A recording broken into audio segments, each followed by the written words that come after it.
I'm not in quarantine now. I just finished and came home yesterday, actually. So I'm in my own place. So, so I'm at my home in my home now. So that's why you will hear a lot of these the background noises. The small ones are shouting, crying, and all these the background noises. Sorry about those things. So next week onwards, so we will have a proper session and proper technical support also. So the things will be better.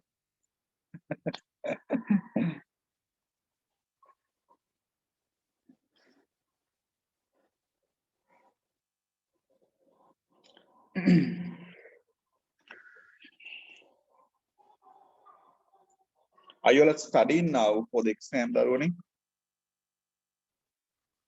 Yes. Okay. So first day also I told you, okay, don't just ignore the obscene gynae. Okay. Don't think that it's a good. Well done. So uh,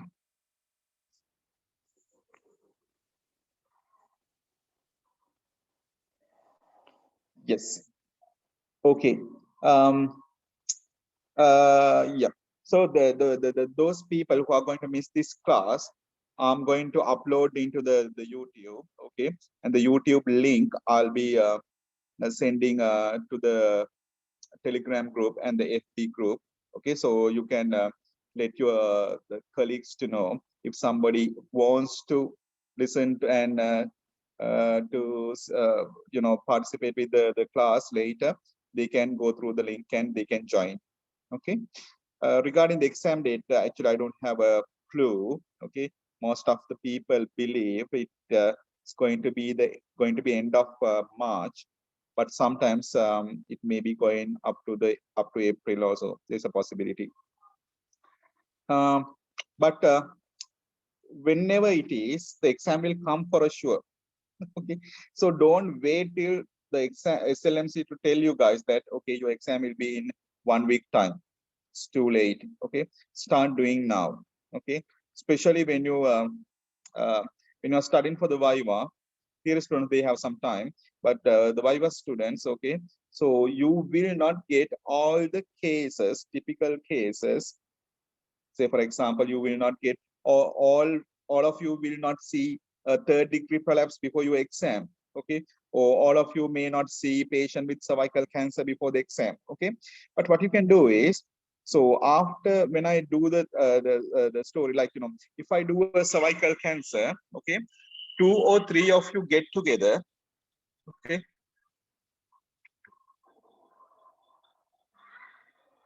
um, 2 or 3 of you get together and one become the patient and the other person can examine, and the other person can comment about the findings and the way he or she is doing.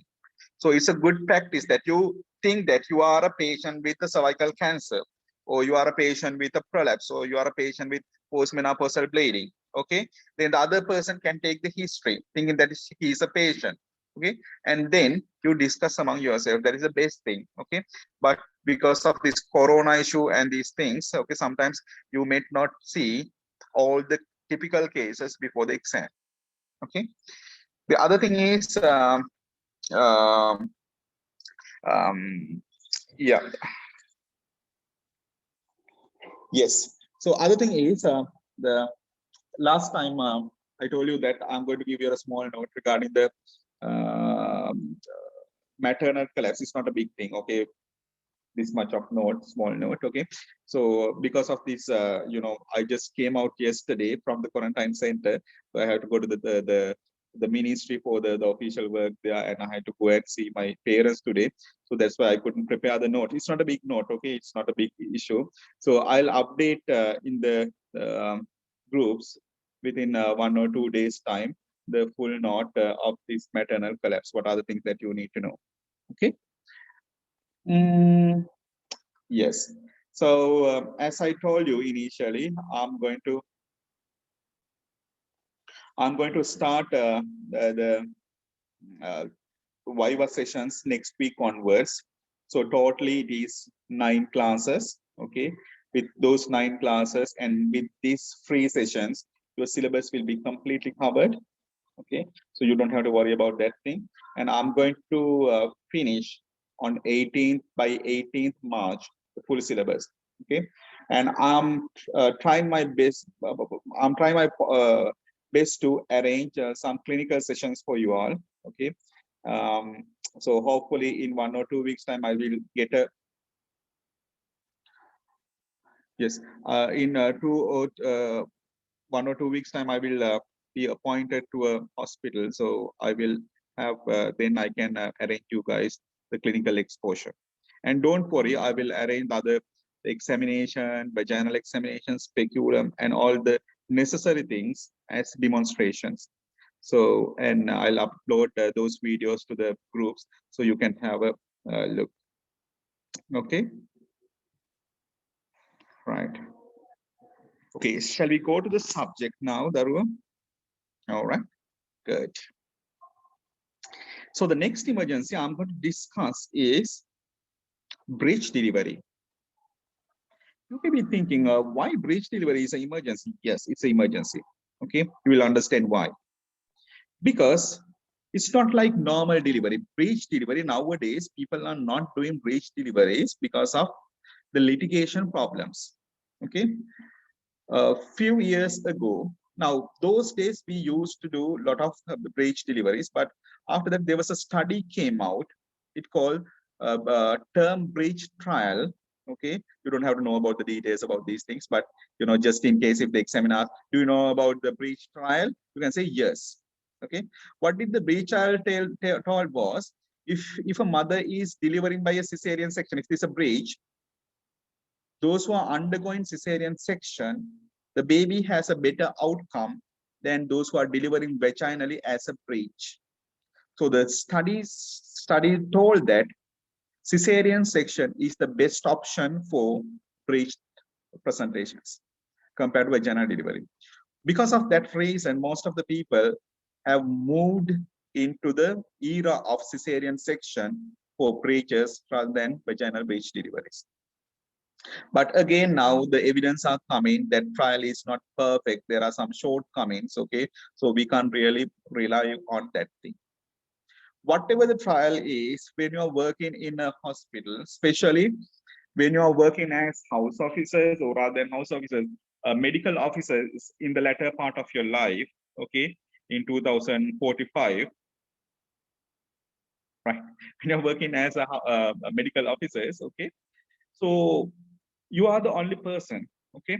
So the patient may be coming with a fully dilated breech. Then what you are going to do? There is no time for you to transfer the patient, okay? You have to do something and deliver the patient. That's where the breech delivery comes as an emergency, okay? So in the exam, they will give us scenarios like, okay, so you are the medical officer in a peripheral hospital. This mom comes with pains, abdominal pains and all. When you examine, it is fully dilated and it is a breech. How we are going to manage?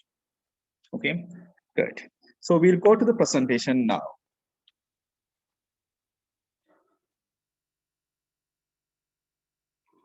Oh, sorry.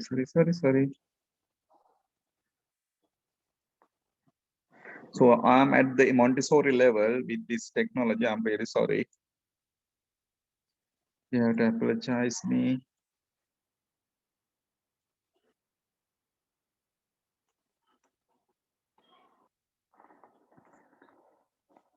Yes. Okay. Now breech. Okay. What are the methods of delivering a breech? Right? Breaches are usually, now when it comes to the percentage wise, after 36, 37 weeks, okay, that is called the term. After 37 weeks is called term. At term, about 95% of cases, baby will turn into head down position. But there is about 4 to 5% of chance, even at term, baby is not turned into head down position. Especially when the father is a driver, baby is going in the reverse direction. That is breech. Okay, so the percentage is about 4 to 5%. So if there's a breach, what is the problem with breach delivery? Have you thought of what is the problem is breach delivery? Breach delivery, the problem is, Daru, I told you initially also, not like adults in the fetuses, the breach or the backside is smaller than the head. Head is bigger, okay? But the breach or the backside is relatively smaller and soft. So during the delivery, when the baby is in breech presentation like this, head is up, legs down, breech, okay? The breech part can easily come out.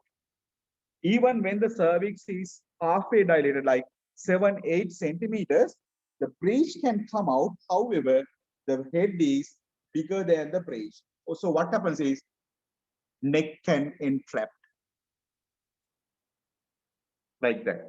Okay. So the baby is the rest of the body delivered, the least important part of the body, that is the head, is still within the pelvis and it is get entrapped here. So what can happen? Then that is the end of the story. If that happens, okay, there's a higher chance that baby is going to have hypoxia, brain death. Okay, it's not a joke. Okay, this is the nightmare with regard to the breech delivery. That's why people are scared of doing breech deliveries, because if this thing happen, only even the God cannot help you. Okay, so that is a very traumatic situation. So that is so difficult to manage. Because of this thing, there are 3 options for breaches. One thing is, all breaches you have to arrange what is called external cephalic version.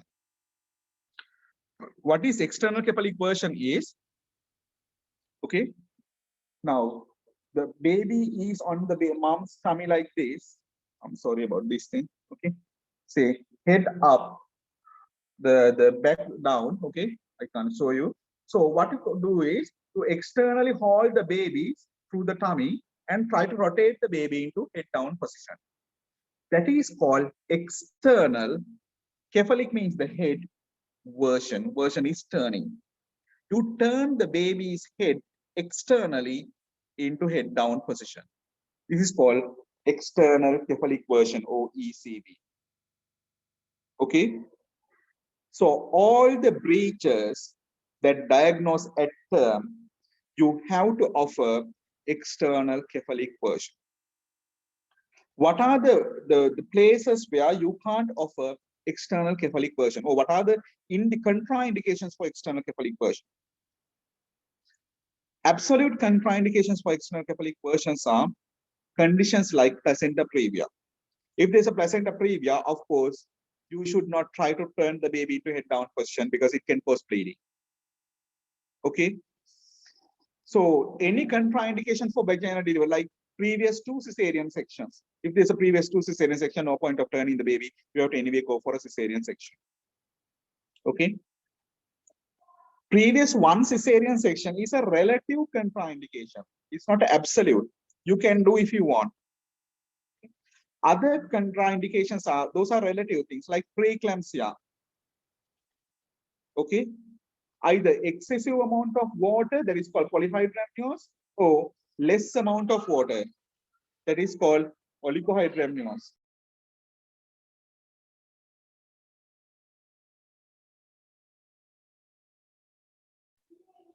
Okay, sorry. So my little one is shouting. I'm really sorry about it. Hello, can you see me? Yeah.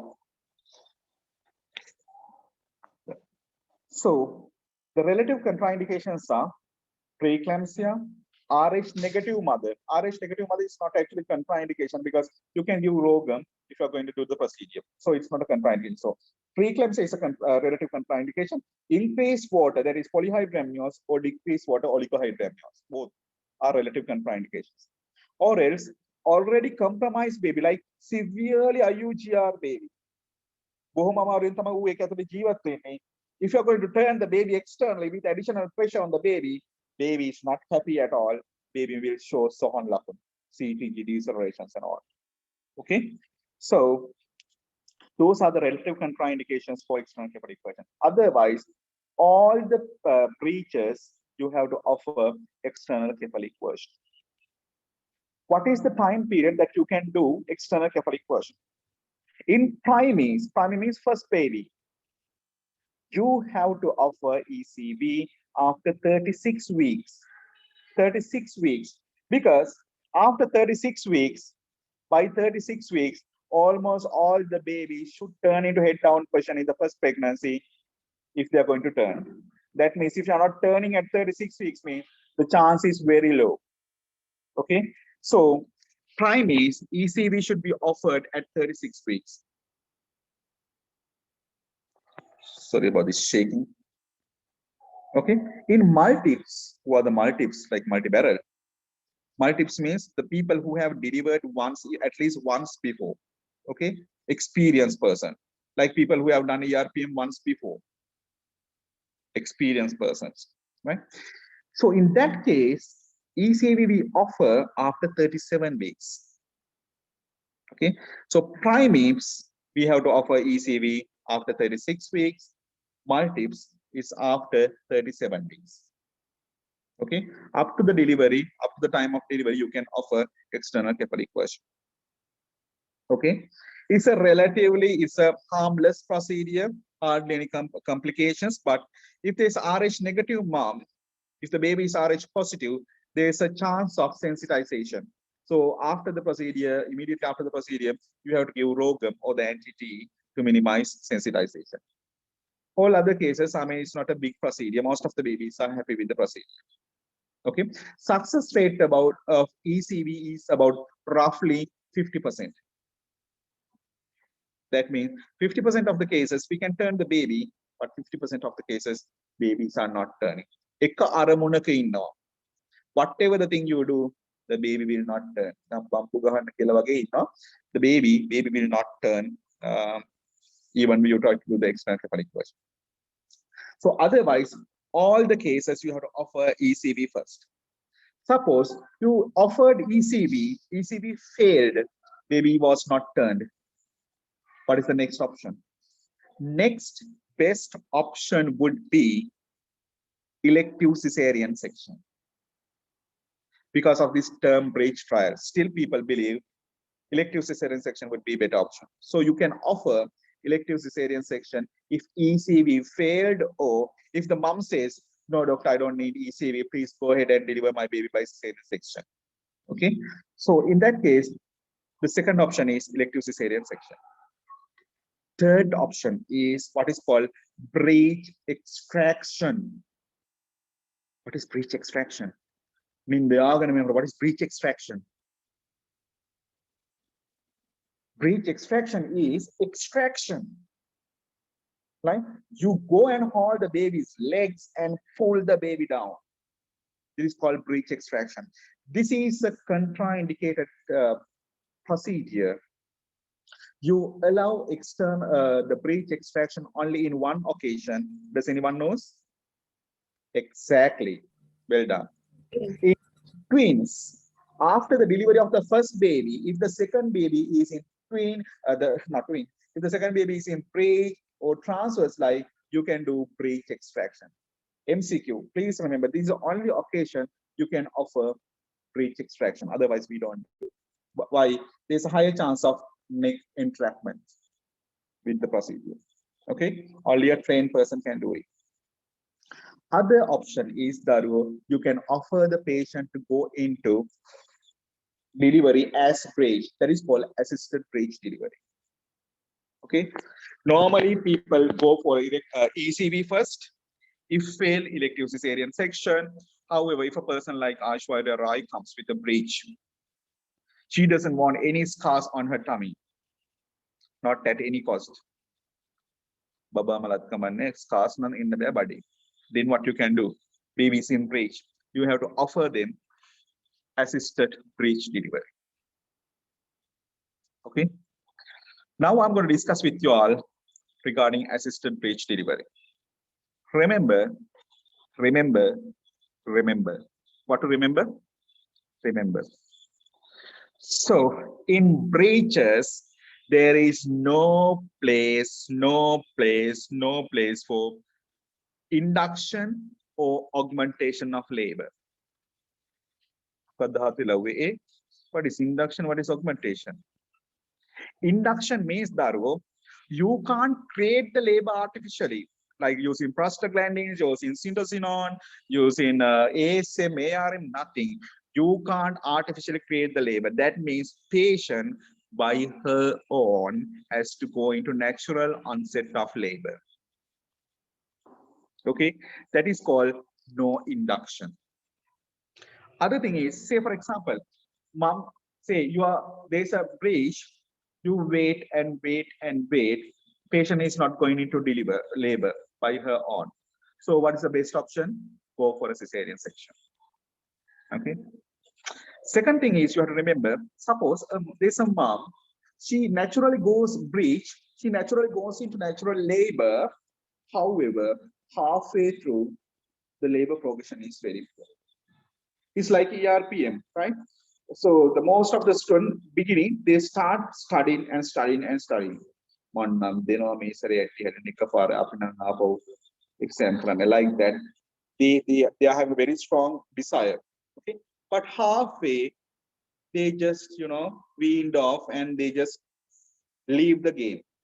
Labor also sometimes like that. Patient going to natural labor, but halfway, labor can be stopped. So in a normal cephalic presentation, if the labor progression is poor, what you can do? Augmentation. Huh? Augmentation. Exactly. What is augmentation, Daru?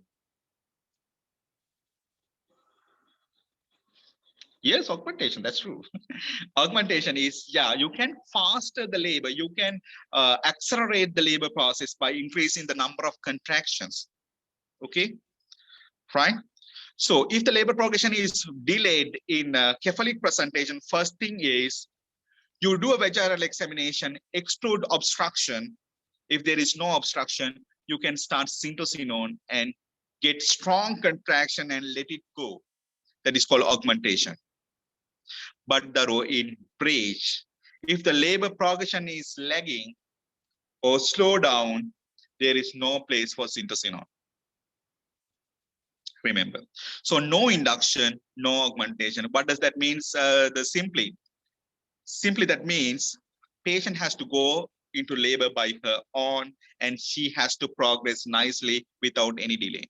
In that case, that is safe to allow them to go for a vaginal delivery. Okay, clear? Clear? Good.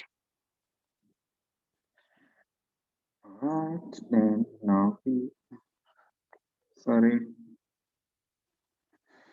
Share.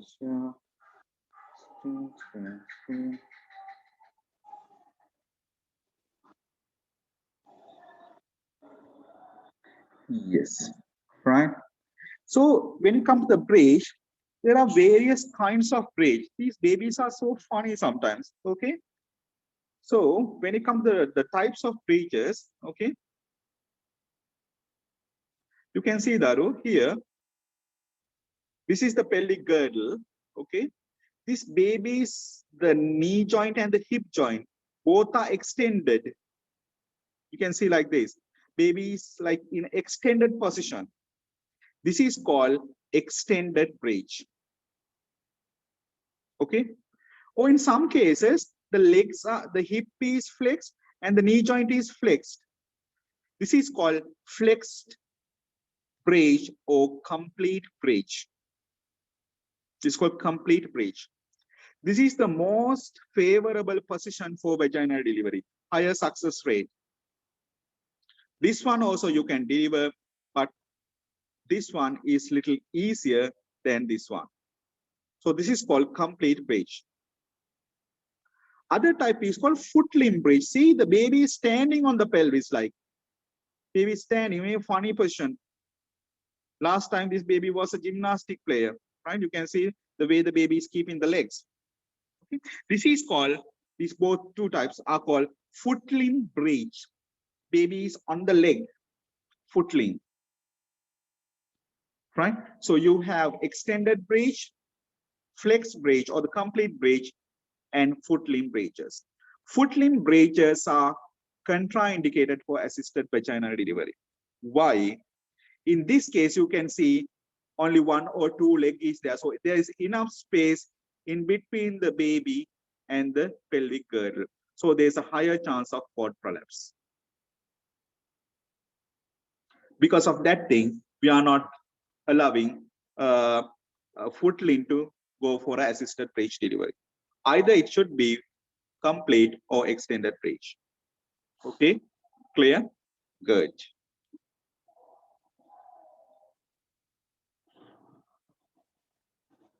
Right. So now I'm going to discuss with you all regarding assisted bridge delivery technique. What do you mean by this assisted bridge? Assisted bridge means that basically mom is delivering by her own. We are just assisting. You are not doing anything vigorously. Okay. You are just assisting the mom to deliver. She is delivering. Okay. So this is called assisted bridge delivery. So in this case, you have to be very, very careful. You should not be panic. If you are panic and if you try to do unnecessary intervention, there is a complication. There can be a complication. Okay. So in this scenario, you have to follow these landmarks. Okay. This is the mom. Oh, sorry. Yeah. What happened? Yep. Okay, the mom is in the lithotomy position. This is the cervix. Okay, opened. All right. So you have to follow these landmarks, Darul. So I am going to enlarge this cervical view in the following pictures. Please follow me.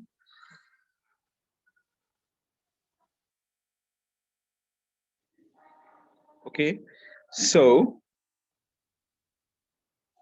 the first thing I am going to draw. Okay, so now this is Manuki, you're too loud.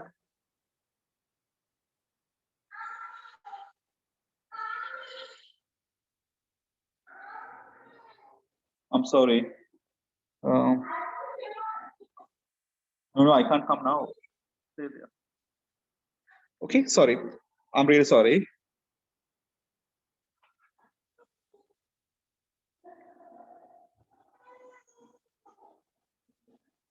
Yeah.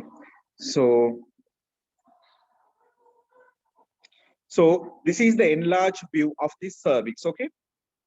The first picture I'm going to draw. Now the baby is inside, so you will see the bridge coming out. Okay. So when you see the, I'm really sorry. Now think in a three-dimensional manner. Okay. This is the cervix. This is what I have drawn. Okay. So initially you will see the baby's buttocks. Okay. So when you see the anterior hip joint, this is the anterior. Okay. One hip joint. When you see the anterior hip joint, what you have to do is you have to give local anesthesia to the perineum for a future episiotomy. Now, suppose there's a patient in the labor ward. Okay. It's a bridge. You know that it's a bridge. Okay.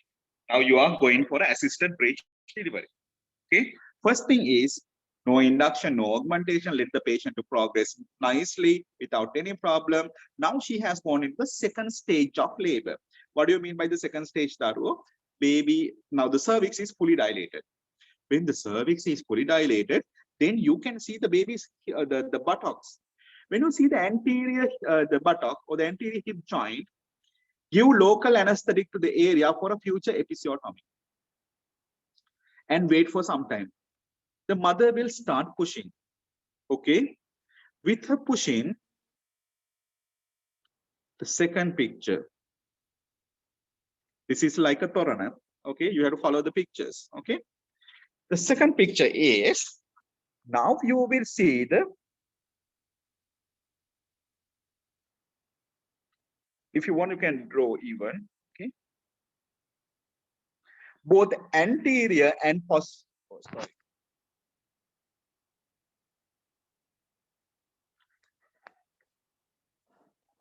Okay, then you will see the anterior and posterior hip joint, both. This is the second landmark you will have. So when you see this picture, initially you have seen only one buttock. So give local anesthetic. When you see this, now suppose this the male baby, male fetus, you will see some other gadget also, unknown gadget also here. Okay, anterior, posterior hip joint. The same picture I'm continuing. Okay. So when you see this picture, anterior and posterior buttocks, okay, what you have to do is do not do anything. Just hands off and relax. Don't do anything at this stage. First step is when you see the anterior hip joint, give local anesthetic. When you see the posterior buttocks also, take your hands off. Don't do anything. You can take a call to your girlfriend this time or send a WhatsApp message or whatever it is. Class like that. You can send a message during this time. Don't do anything else. Third landmark. Third landmark is you see the anterior buttock, and you have given the local anesthetic. You have seen the posterior buttock also. Don't do anything. Third step. Okay. Third step is Darwo. You will see the anterior whole hip joint like this way.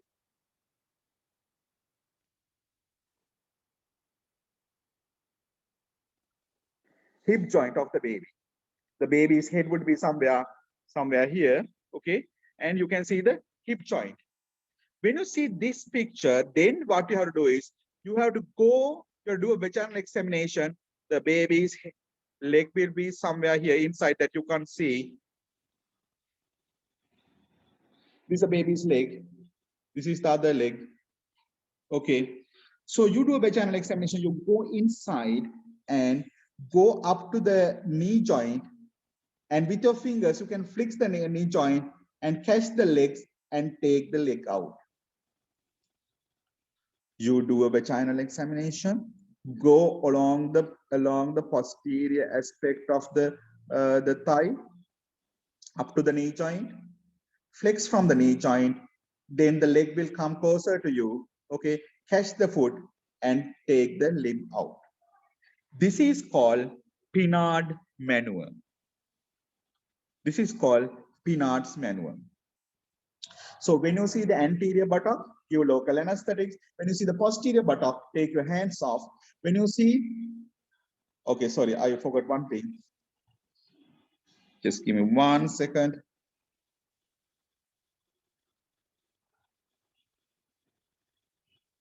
Yeah. So first landmark, sorry, is when you see the anterior, the buttock. Okay. When you sorry. Yeah. So when you see this anterior, wait.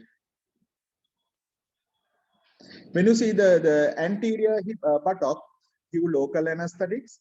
When you see the posterior buttock also, don't do anything.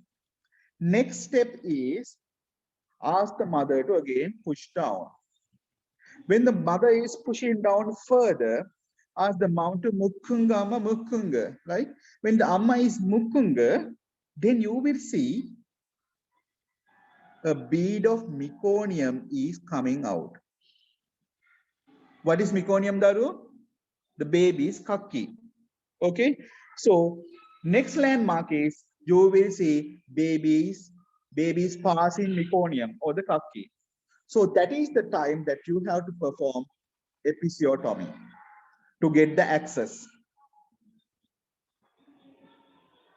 Okay, so the first landmark is when you see the anterior buttock, what you have to do? Give local anesthetics. In the exam, okay, they will ask all these steps. Okay, so when you see the anterior buttock, give local anesthetics. When you see the posterior buttock, take your hands off. When you see the bead of meconium is coming out, that is the baby is passing the feces or the poo, okay, that is because the buttocks are getting squeezed. So that is the time you have to perform episiotomy. Then when you see the anterior hip joint like this way, go along the posterior aspect, and flex the knee joint, catch the foot and take the limb out. That is called Pinard's maneuver. So when you see the anterior buttock, you local. When you see the posterior buttock, take your hands off. When you see the bead of meconium, perform episiotomy. When you see the anterior hip joint, deliver the legs by Pinard's maneuver. This is how you do the Pinard's maneuver. Okay, you can see you go inside, flex the limb at the knee joint, catch the leg and take it out. You catch the leg and pull the leg out. Okay, then the moment the baby come out, baby will be like this. How they are pulling at the picker like that. Okay, so what you do is, this is called the Pinard's maneuver. Okay, Pinard's maneuver. Iskola තියන Pinard's maneuver principle තමයි හොයාගෙන තියෙන්නේ. Pinard's maneuver. Okay, so first thing is, when you see the anterior buttock, perform episiotomy. Posterior buttock, take your hands off. When you see the bead of meconium, episiotomy. Next step is, when you see the hip joint, deliver the legs by Pinard's maneuver. This is how you deliver the baby's legs. Okay. Then, after delivery of the baby, okay, right, are you all clear about this picture? I hope yes. Don't say no. All right. So then, so anterior buttock, posterior buttock, take your hands off, bead of meconium, perform episiotomy, anterior hip joint, deliver the legs by Pinard's maneuver. The next thing,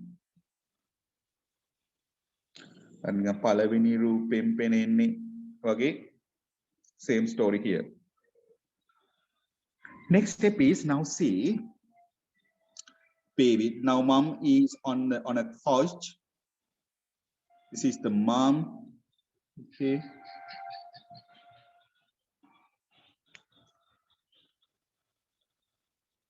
So I'm going to show you all. Sorry.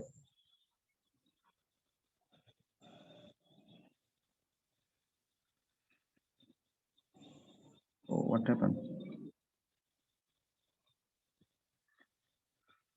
Yeah. So this is the mom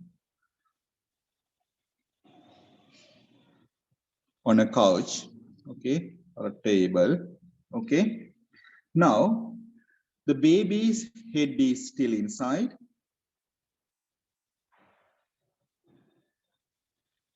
Hands are inside. Now the part of the body came out like in this way, okay. So when the legs, once you deliver the legs by Pinard, oh sorry, can't you all see it? What is that? Can you see anything? No? Cancer. Okay. Why some people can't see? I'm really sorry. Oh shit. Can see, sir. Yes. Okay, thank you very much. Let me draw it again. I'm really sorry. Okay. Yeah. I draw it here, then it will be clear.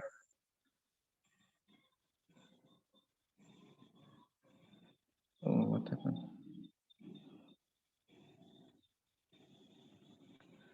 Sorry. Can you all see me now? Yes, My sir. face. Yes, good. My face is clear, isn't it? Good. We'll go to the whiteboard again. Yeah, whiteboard. Now you can see me. All right. So let me draw it again.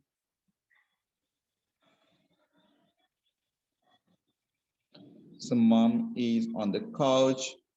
This is mom's tummy. Okay. This is the table that we have. Okay. So you have to take the mom into the to the edge of the bed. Okay. Now if I draw the baby, baby's head is still inside.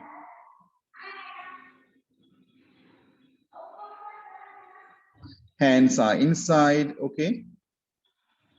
Now part of the body came out. Okay. So what you have to do is when the legs are out, now you have delivered the baby's legs. Okay. What you have to do is wrap the baby with a sterile warm towel.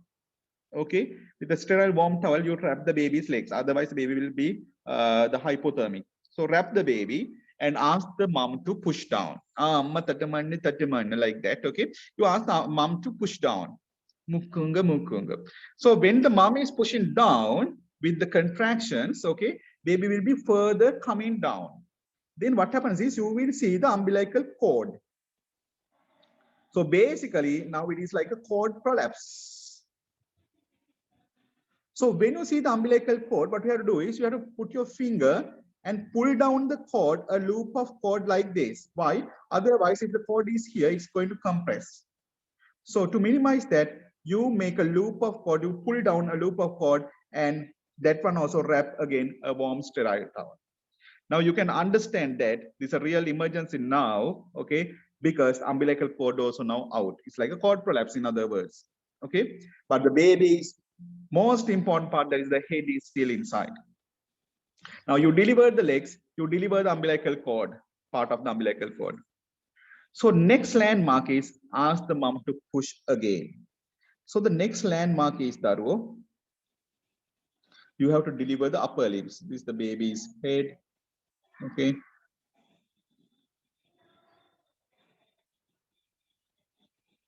Make a baby connect away again.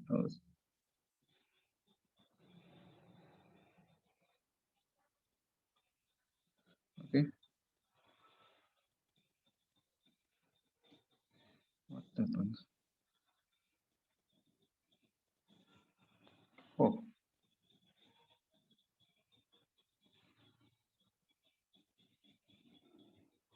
Yeah. Okay. Then the next landmark is you will see the lower board of scapula. You know the scapula, two scapula boards on the back. Okay. So when you see these lower borders of the scapula, that is the next landmark that you have to follow. So when you see the lower border of the scapula, that is the time for you all to deliver the upper limbs. Limbs are still inside. So what you have to do is when you see this side, lower border of the scapulas, you go over the shoulder onto the elbow joint, like in Pinard maneuver. You go to the elbow joint, flex the elbow joint, and catch the arm and take the arm out. Okay, you go over the shoulder up to the elbow joint, flex the elbow joint, catch the arm, and take the arm out. Okay, this is how you deliver the upper limbs. If I go to the presentation, okay, yeah. So this is the first picture will shows. This picture will shows. This one will show how you deliver the upper arms, upper limbs. You go over the shoulder. You go over the shoulder and flex at the elbow joint and bring the arm closer to the vaginal orifice and take it out. There is no special name, fortunately. You don't have to remember any name for this procedure. Okay? There is no special name for this. However, right? So most of the cases, babies are keeping the arms like this, both arms. Okay? So have a look. Okay, everybody have a look. Open your eyes, get up. Avadivanna, tama raya vela tiyenne. Okay. Mosquitoes are also there. Okay. So most of the babies in breeches, they are keeping their hands like this. Hari on the lamai. Samanallu wage. Okay, samanallu. Okay. So they keep their hands like this on the chest, most of the baby, on both sides. I can't release my other hand because I'm holding my mobile. Okay. So the babies are keeping the hands like this. So in that case, you go over the shoulder up to the elbow joint, flex the elbow joint, catch the arm and take it out. Okay. But some babies, okay, but some babies are very smart even at the infant life. People like Ranjan Ramanayakar, right before delivery, fine. They're like this, or they're like that. Okay. In awkward position, in abnormal position, they're not keeping the hands like this. They are keeping the arms like this. Okay. Or if they're keeping the hands like that. Breach delivery. They're coming like this. Okay. Okay. So in that kind of awkward, in funny positions, it's very difficult to deliver the upper limbs. Okay. So with that simple maneuver, you go over the shoulder, go up to the elbow and flex the elbow and take the arm out. That is difficult when the baby is keeping the hands like this. Some babies are keeping the hands like this. Older. Like, okay. Some babies are keeping like that. Some babies are keeping like that. Okay. In very odd positions. So those are called nuchal arm. Okay, nuchal arm. These positions. So when the baby is having this nuchal arm, very difficult to give that normal position. In that case, you have to rotate the baby, all the legs of the baby. You have to rotate the baby 90 or 180 degrees this way and that way. I'll show you in a picture. Okay. So this picture, other two pictures are showing this rotation of the baby, turning. This is called love set maneuver. Love set, love. Okay. Love set maneuver, LOVSET. So in case of a nuchal arm, you have to use this love set maneuver. Otherwise, uncomplicated cases, if the baby's the arms are flexed, then you don't have to use this thing. But if the arms are, extended or nuchal arm, then you have to use this love set maneuver. So theory students, in case of MCQ, if they say love set maneuver is a routine procedure in breech delivery. Love set maneuver is a routine procedure in breech delivery. No, false. In case of a nuchal arm only, you use the love set procedure, love set maneuver. So what are the maneuvers we have used so far, Daru? What are the landmarks we have used? What are the landmarks? When you see the anterior buttock, give local anesthetics. When you see the posterior buttock, do your own work. Don't do anything. When you see the bead of meconium coming, perform episiotomy, get some space. Next thing is, when you see the anterior hip joint, deliver the legs by Pinard's maneuver. Then, ask the patient to push down. When you see the umbilicus and umbilical cord, pull down a loop of cord and wrap the baby with a sterile towel. And ask the mother to push down. When you see the lower border of the scapula, that is the time for you all to deliver the upper limbs. So deliver upper limbs. Okay. Now the picture is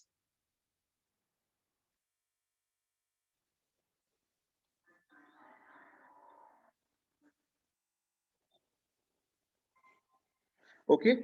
Now the picture is again, mom is like that. Babies now, sorry.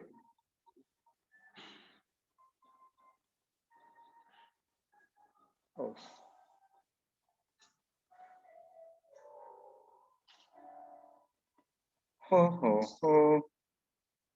Yes.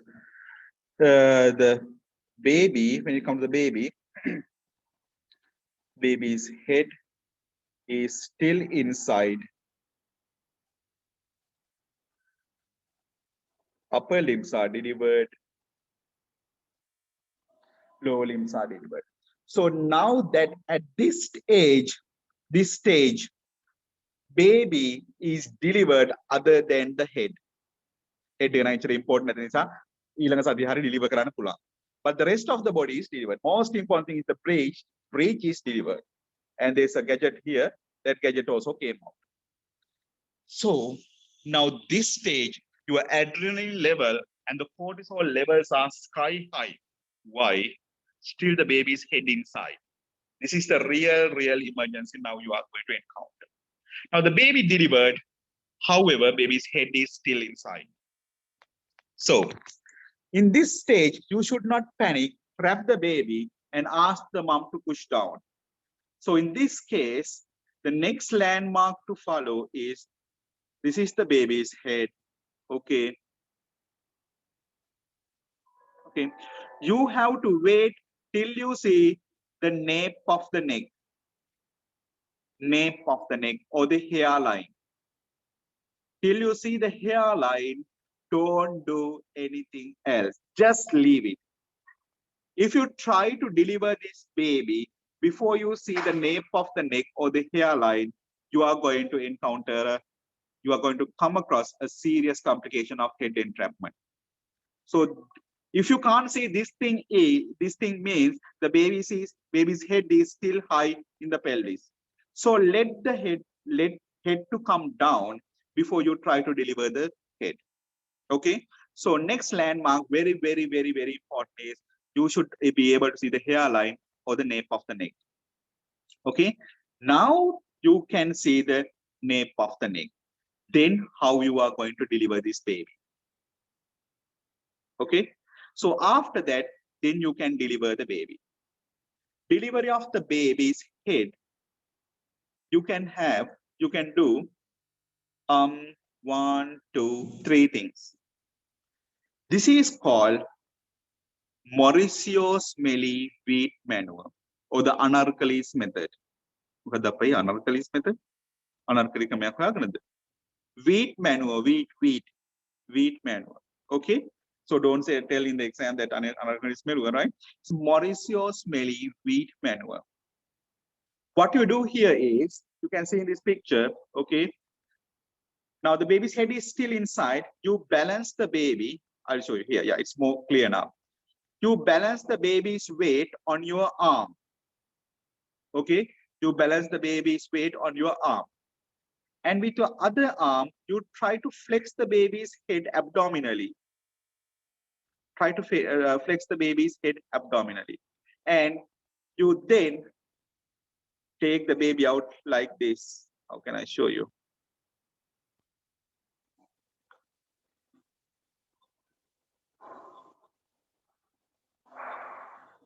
Okay. Right. Now the baby should be on your arm, right? Legs are on either side, hands are on either side. Then one hand should be on the hand lower down, okay? The hand the baby is resting on, okay? Your finger should be on the baby's face. Okay, I'll draw a picture. Don't worry. We have 4 more hours to go. Don't worry. 4 more hours.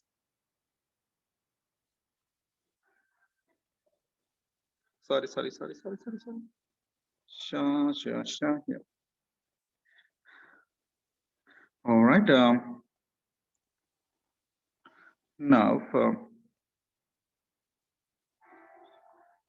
this is your hand. Okay. Your fingers, your arm. On the set on the colleague. Okay, like this. Okay. Muscle arm, right? Now the baby on your hand, like this. Baby's head is there. Okay.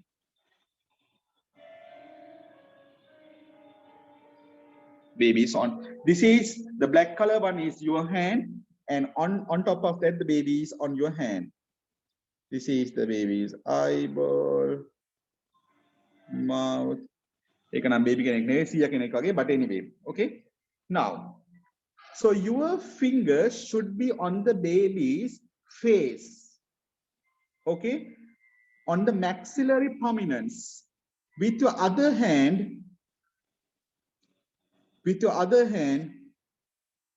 try to flex the baby's neck while your hand lower down, the fingers should be resting on the maxillary prominence. Never ever put your fingers into the baby's mouth and pull down the jaw. Okay?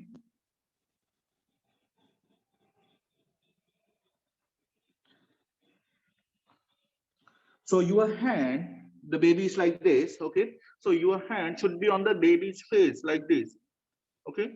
And with the other hand, you have to flex the neck. Don't look at the gray hair, okay? So flex the head with the other hand. With the hand lower down, the finger should be pointing and resting on the baby's maxillary prominence. Don't put your fingers onto the baby's mouth and like this, pull down, like this. When you pull down, baby will be hakka parallel.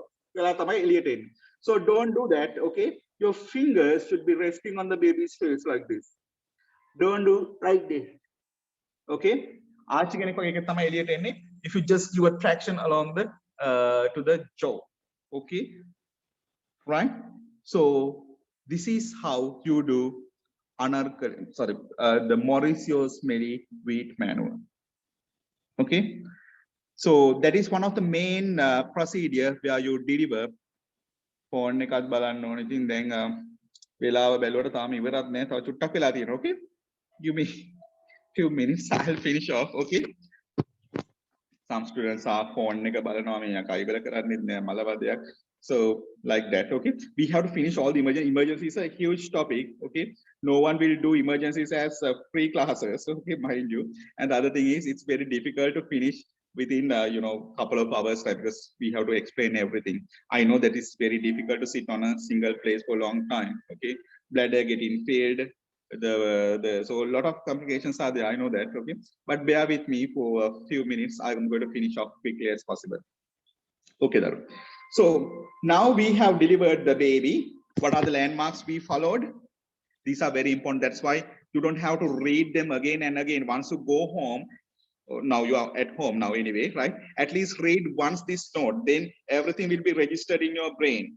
Okay, you don't have to cramp everything. Okay, that's why I'm repeating these things. Okay, otherwise I could have gone a little faster than this. So in breech deliveries, assisted breech deliveries, no induction, no augmentation.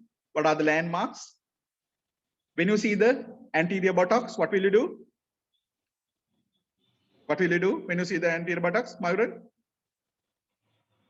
When you see the anterior buttocks, don't worry, just joking, right? When you see anterior buttocks, give local anesthesia. Yes, good. When you see the posterior buttock, take your hands off and relax and have a coffee, have a chat with your the better half, like that, or whatever thing you can do. Even if you want to go to the washroom and you can come out. Okay.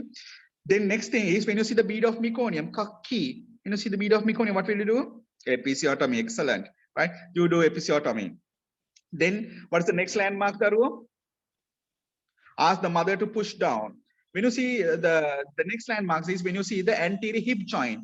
Yes. When you see the anterior hip joint, what you have to do? Pinard's maneuver. Good. Deliver the lower limbs. After that, what will you do? Wrap the baby with a warm, sterile towel. Warm, sterile towel. All right. Okay. What is the next thing, Daru? Ask the mother to push down. Mukunga, mukunga, mukunga. Like then, what is the next thing? You will see the umbilical cord appearing. Insert your finger and pull down a loop of cord. Wrap it again. Okay. Good. Good. Why you are doing that thing? To minimize the compression on the umbilical cord. Good. Okay. Then what is the next landmark? Ask the mother to push down. Then you will see the lower borders of the scapula. Exactly. When you see the lower border of the scapula, what will you do, Daru? Go over the shoulders, flex the elbow joint, and take the arm out. Yes, delivery of upper limb. Excellent. Okay. Now you deliver the whole body except the head. What is the next landmark? Not landmark. Landmarks are there, especially in Peradeniya and all. There are landmarks. Okay, Lovers Lane. Landmarks are there. So I'm discussing now about the landmarks, not the landmarks. Okay, right. So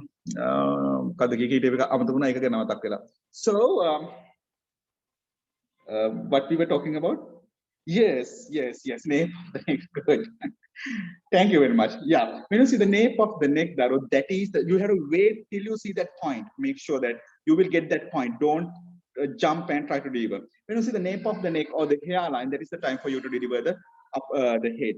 One of the method is what is called this Mauricio smelly wheat manual. What is the next procedure, Daro? Another procedure is called Burns Marshall manual. Marshall, like martial law. Burns Marshall's law. You can see what you can do is at this stage, you hold the baby's foot and the leg, okay, and gradually lift up the baby's legs. With this picture, you can clearly see it, okay. So you hold the baby's legs and like a curve. Sorry, I don't have corona, okay. 3 PCRs are negative. You know how difficult the PCR is. If you know the difficulty of PCR, you will never go without a mask. So PCR in Sri Lanka is very, very, very painful and difficult. Okay, they go up to the base of the skull and pituitary fossa. Okay, anyway, out of the interest. So you hold the baby's legs and turn the baby like a circle 180 degrees. With that, at one stage, baby head will be coming out. But this method, we are not doing routinely because of one complication. You can think what is the complication. When you do like that, this cervical spine is at risk of spinal injuries. So Burns-Marshall method, we are not doing routinely because of the the cervical spine can be damaged with this procedure. Okay. So Burns-Marshall, we are not doing much. Next thing is, if you want, other thing is, Daru, you can do, don't go. You can apply forceps to the head and take the baby out.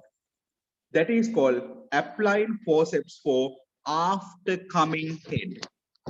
You can apply forceps on either side of the baby's face, okay, and give a traction and take the baby's head out.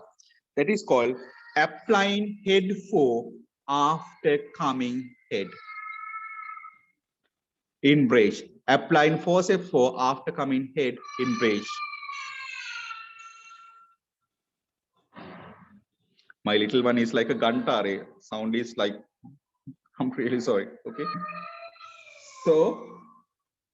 So these are the 3 methods that we can use to deliver the baby's head. Mauricio smelly wheat maneuver, that is the common thing we use in clinical practice. Burns-Marshall method, but it's not commonly used. Other thing is, you can use forceps for after coming head. Okay, so by those 3 means, you can deliver the baby's head. All right, so now we have delivered a breech also. Okay, so any problem so far? What's the time now? 8:43. Is that okay if I continue for another 20 minutes? You can have a 5 minutes break or 5 or 2 minutes break. Is that okay? Then we can complete everything. Is that okay? Okay, නැත්තම් නිකන් ඔලුව වනන්න ඕනේ පොඩ්ඩක් නිකන් message එකක් කරන්න අනේ නවත්තනවා මනුස්සය මල වදයක් මේක කියලා. Okay, thank you very much. Thank you. All right, okay. So don't go out, okay? You stay on the same chair, okay? You can change your position and all. And then after 2 minutes, we will restart about 20 minutes. Believe me, 20 minutes, please. Okay, then it's finished off. Then good, well done, well done. Okay, right.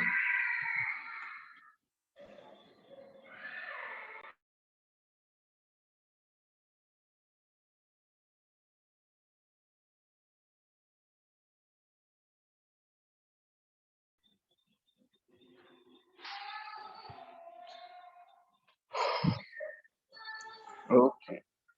You see any questions? Check.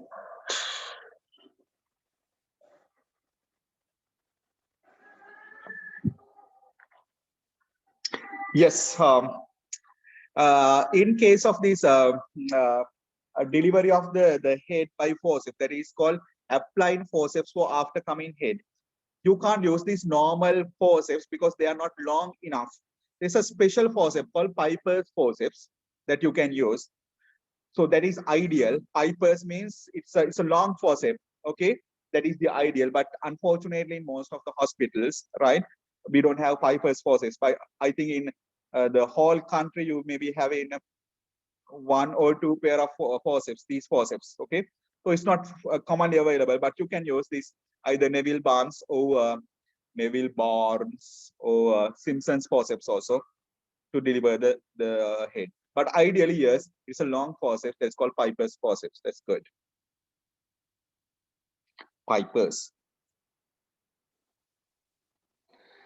So the Viva classes will be going to start on 18th. Since you have asked, I'm just giving. Otherwise, I'm not, the promoting you guys to come to the classes, right? So the Viva class, I'm going to the proper Viva classes, proper in the sense the non-emergency classes, I'm going to do on our Ginanop slot. Okay, that is we have one slot on Thursday and Friday and Saturday. So sometimes maybe 2 days per week, but we will see.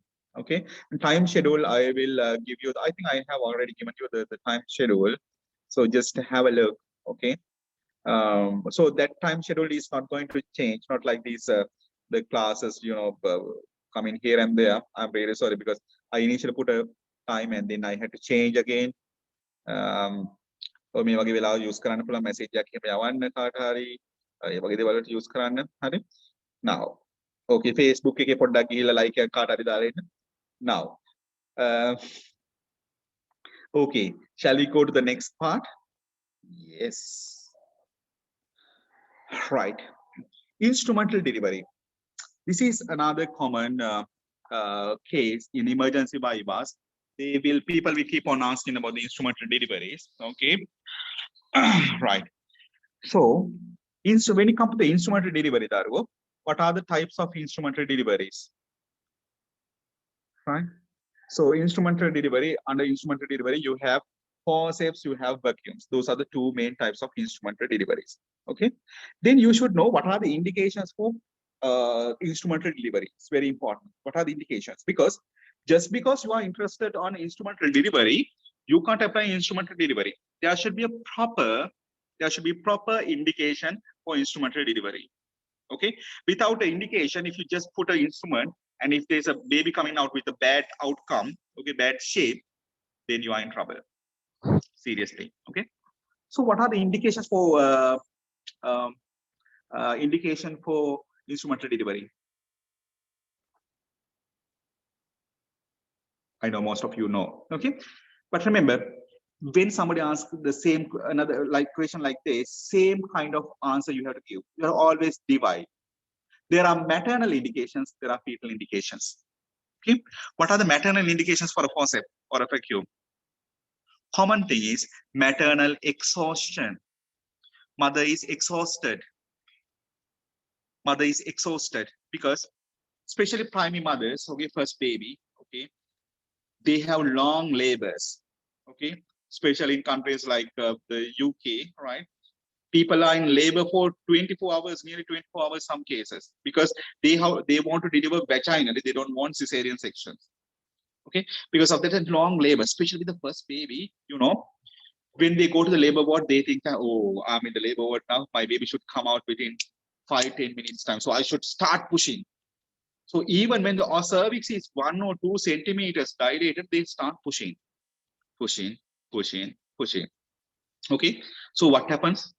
On top of that, the midwives also, they are also they go at like that. They will scold the patient sometimes. Okay, in labor ward, you would have experienced those things. Okay, so patient at the end, dehydrated, pain, everything. Patient is exhausted. So initially, patients start pushing unnecessarily, but when it comes to the second stage, patient can't push. Doctor ඕන deliver කරගන්න වගේ ඉන්නවා. මට නම් බෑ තවත් 8 මණ්ඩලයි. So that is a common scenario in obstetric maternal exhaustion. If the mother is exhausted, if the baby is not coming out, then you have to put the instrument and take the baby out. One indication. What are the other maternal indications? Anyone knows? Mother with medical problems, especially heart disease. Because moms with heart disease, it's not advisable them to have a Valsalva manual. Valsalva manual? Forced expiration against closed glottis, like in constipation. Okay? Forced expiration against closed glottis is called Valsalva manual. So if a mom with severe heart disease do this pushing thing, Valsalva manual, all of a sudden heart can stop. So afterwards, set the pochi. So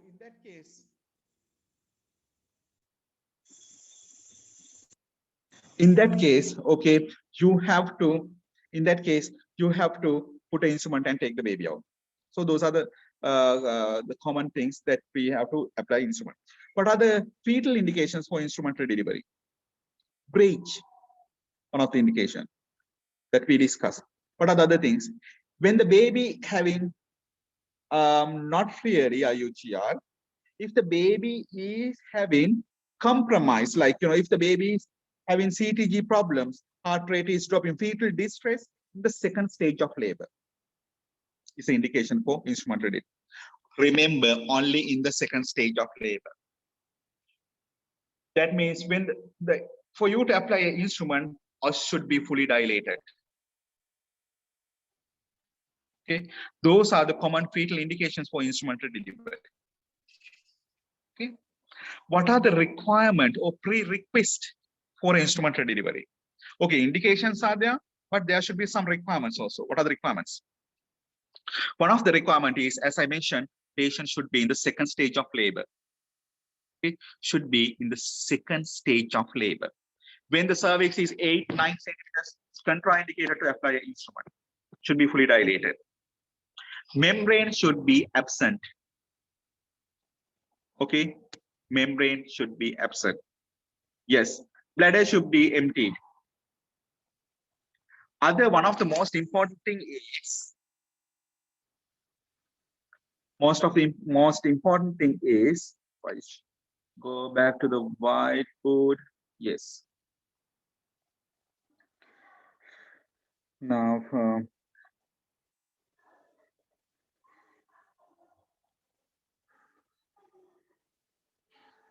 okay.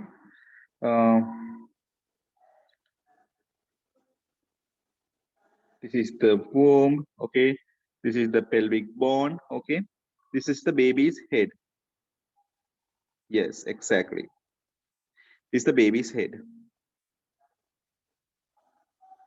Baby's head, you can arbitrarily divide into 5 components. 1, 2, 3, 4, 5, like this. Okay. To apply an instrument, before applying any instrument, you have to do abdominal palpation. Preferably, head should not be palpable abdominal. This is very, very important. Theory, viva, both. Okay. This is really important. Before you apply an instrument, okay, head should not be palpable ideally. If head is palpable, just 1/5 of the head is palpable or less than that. If more than 1/5 palpable, that means 2/5 palpable, like in this way, you can't apply an instrument. 3/5, no way. 4/5, no way. Nothing. So very important, before doing any instrumental delivery, you have to do abdominal palpation, and head should not be palpable abdominally. Or just 1/5 palpable, not more than that. Okay. So theory, there will be lots of questions. SBS, we will discuss later. So if the head is like this, I mean, if the head is more than 1/5 palpable abdominally, you can't apply an instrument. Okay. Right. Good. All right. So other thing I want to tell you is, the theory students who haven't done the labor, don't worry about this thing, but the other people, the Viva students, they should know this one. Okay. when it comes to labor daruwo, we call what is called a station.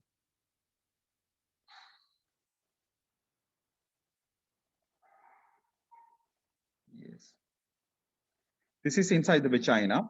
These are called scale spines. Okay. So the people who haven't done theory, don't worry about these things. Okay. This is for the Viva students. Okay. So these are the scale spine. This level is called, this is the vagina. Okay. This level is called spines. Okay. 1 centimeter above that level is called -1. 2 centimeters above is called -2. 1 centimeter below is called +1. 2 centimeters below is called +2 and +3, like that. Okay. When you are going to apply an instrument, okay, if it is above the scale spine, that is -1, -2, we normally don't apply these conventional forceps because it's too high. These are called high cavity deliveries. High cavity. So too risky to apply an instrument because you can cause more harm. So better avoid high risk. Okay. At the level of scale spine, this level, okay, or +1 level up to this level is called mid cavity. High cavity above station 0 is called high cavity. 0 to +1 is called mid cavity. +2, +3 is called low cavity. Low cavity forceps. So most of the time we do low cavity and mid cavity forceps, but not high cavity forceps because the complications are more. Okay, remember. Good. Theory students who haven't understood that part, don't worry. Okay. So we discuss the instrument delivery, forceps and vacuum, and then we discuss what are the requirements for indications for instrumental delivery and what are the requirements for instrumental delivery.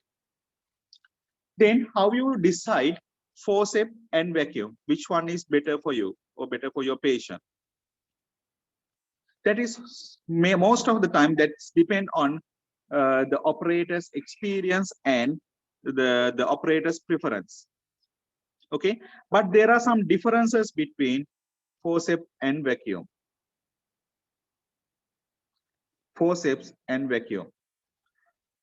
Forceps are, when you come to the mom, baby, okay, forceps are safer to the baby. What is this? Feed, forceps, vacuum, yeah. Forceps are safer to the baby. Not this way, isn't it?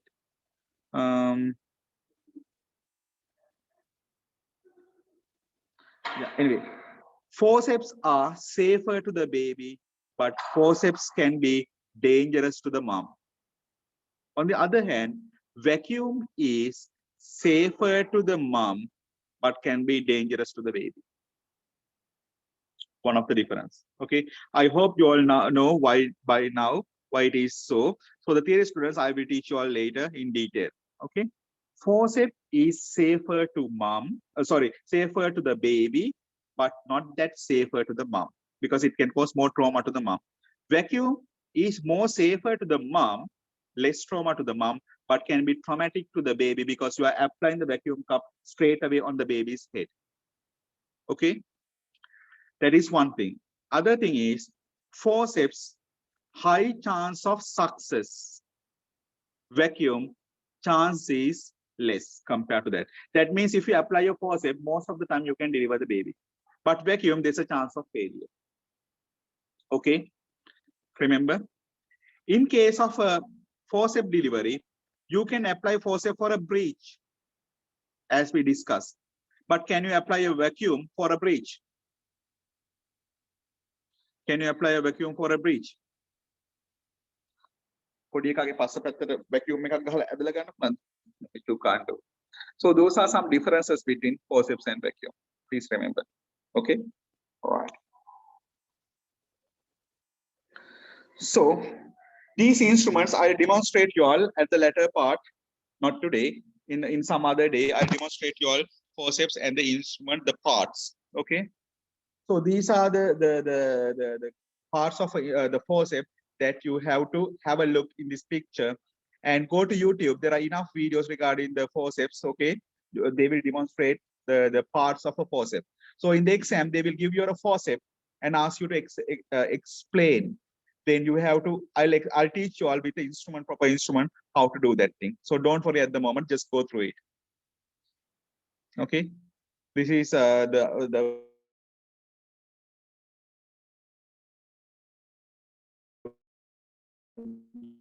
view of the forceps. There are types of forceps. When you come to the forceps, Darwo, sorry.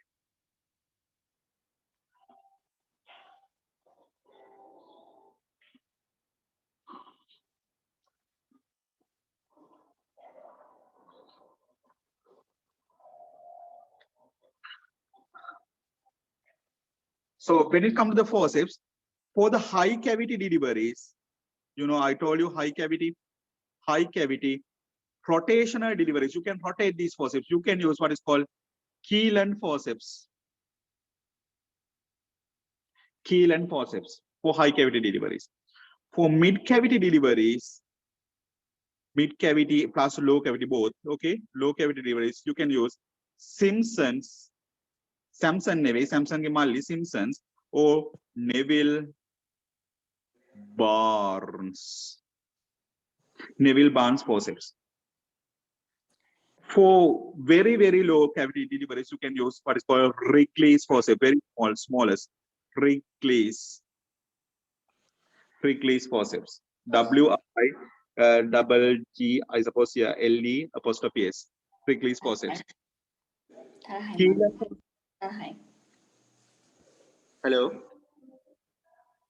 Keel and forceps for high cavity, mid cavity, Simpson's forceps, and Neville Barnes, and very, very low cavity, you can use the Wrigley's C1.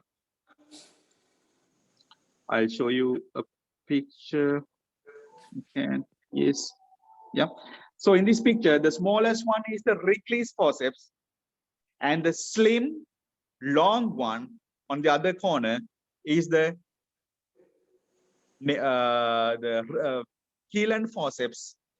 Middle one is the Neville Barnes or the Simpson's forceps. So you can see the size difference. The longest and the slim one for the high cavity, and the strong and the more curvature one is for the mid cavity, and the small one is for the low cavity, very, very low cavity. Okay, clear? So in the exam, they might give you one of these instruments and ask you to explain.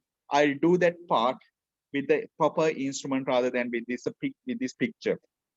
Okay, so with regard to the forceps, so if they give you a forceps, you have to tell first of all, this is a forceps. This is a forceps. You know that. Please tell that. Then you have to see, you have to explain the parts of a forceps. So what is this part is the blade, what is the handle, what is the lock, and all these things. Don't worry, I'll explain you later. Okay, and then you have to differentiate one forceps from another forceps. What are their key features? Don't worry, with a proper instrument, I'll demonstrate you all. This is a picture of the keel and forceps. It's very long, slim forceps. Okay.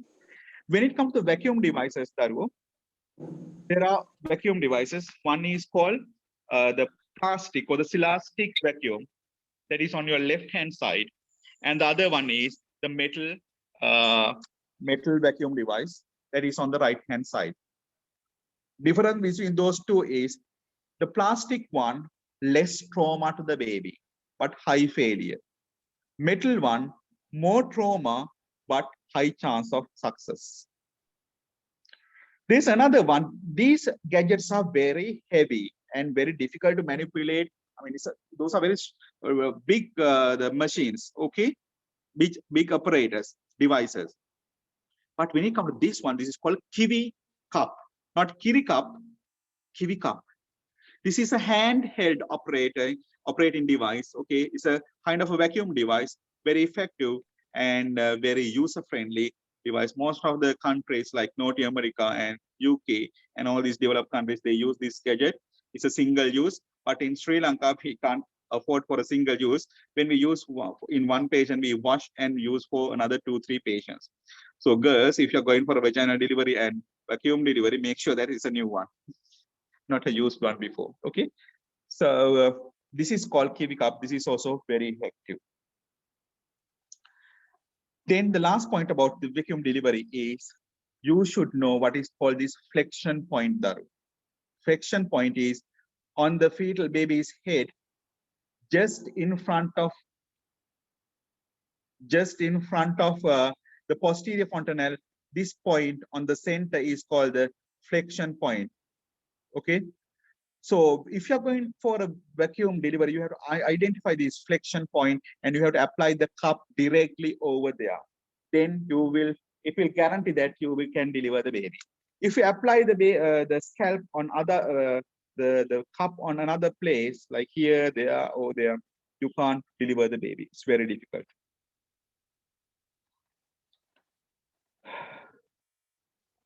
Okay, clear? Is that clear? Right. So that is all about instrumental delivery. So instrumental delivery, there are two types of instrument. Okay, there are two types of instrument, forceps and vacuum. You should know what are the requirements. Okay, what are the requirements for what are the pre-requests? What are the indications? Okay, very important things like the abdominal palpation and all. Okay, then what is the difference between forceps and vacuum? What are the parts of a forceps?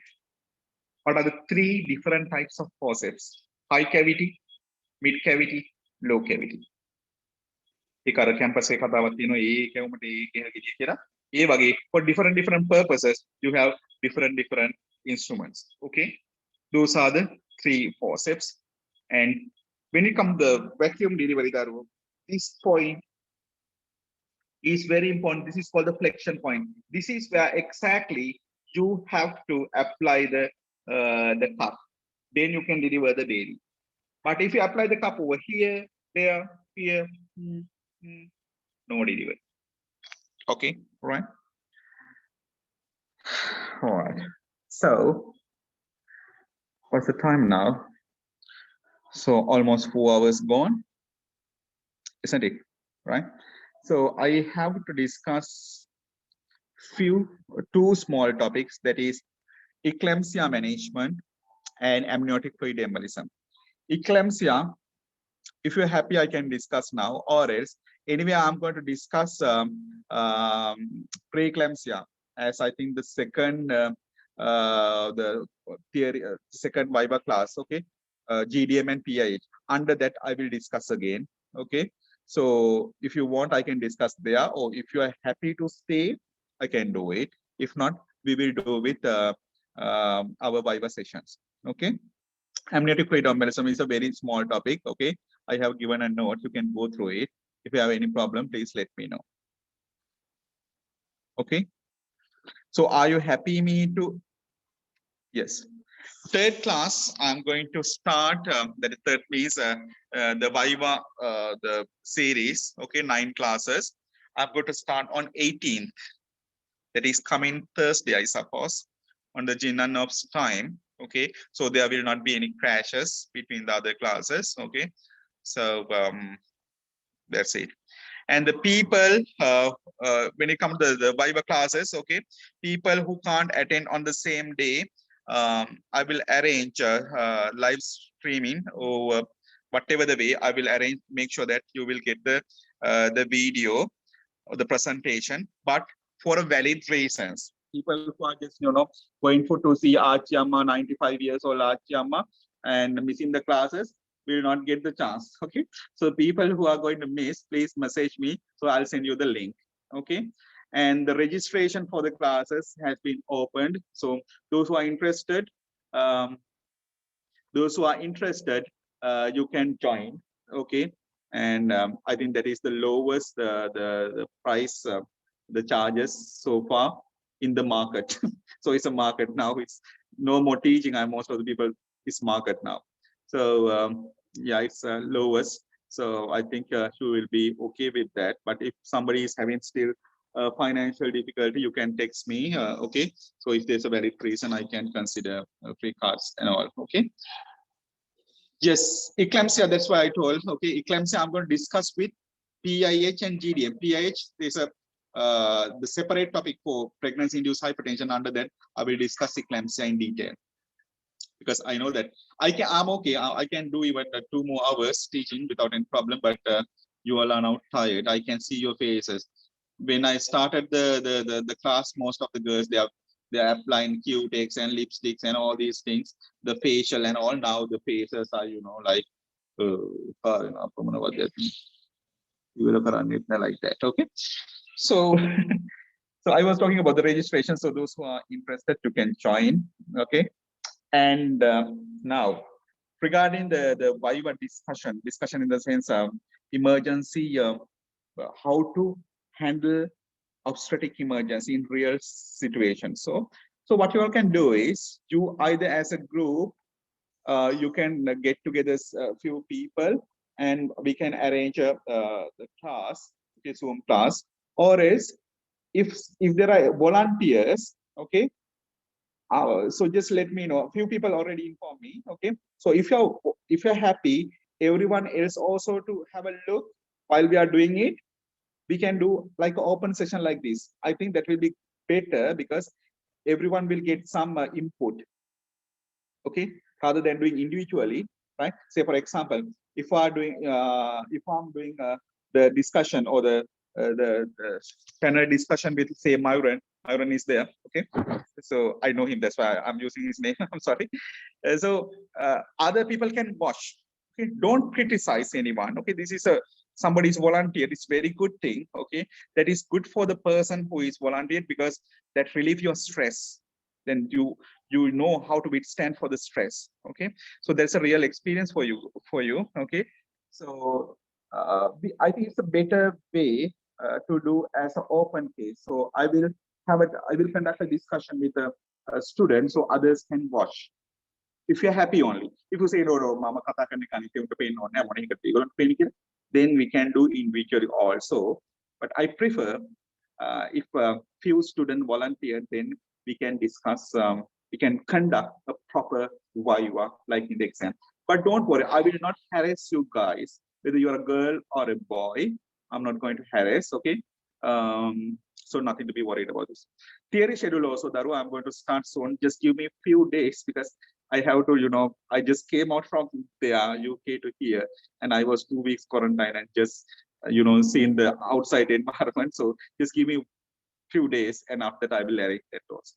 Definitely, I'm going to do the theory also. San Francisco University. University people, just who are going to crash with the university teaching. Most important thing is the university teaching. I hope, yes. So in that case, because they might be marking the attendance and all, so you can text me personally. I will send you the link. Okay. And if there is any crash, I hope there will not be any crashes in future, other than with other GNOPS classes, but I can't help with that. I'm really sorry. So if there's any crash with another class, please go to that class. Okay, don't come to my class. Okay, if you need any additional help, I can do. Okay. So thank you so much for coming. Okay, those who missed this class, okay, I'm going to thank you. I'm going to upload this again, like this, the previous class, into YouTube, and I will send the link through the group. Okay, so you can join later. Okay, your questions are welcome, your comments are welcome. Okay, at any time, whenever I have a leisure time, I will discuss the questions. Okay, and thank you so much for coming. It's not necessary for you to attend to my the paying classes. Those who are interested only, you can join with me. Okay, and I will make sure that those who are joining, I will do my best. I can't pass you guys because I'm not the examiner there. Okay, but I will do my past 100%. So you do your part. It's 50-50 business. Then you can easily go. Thank you so much. Right. Bye for the day. See you soon. Thank you. This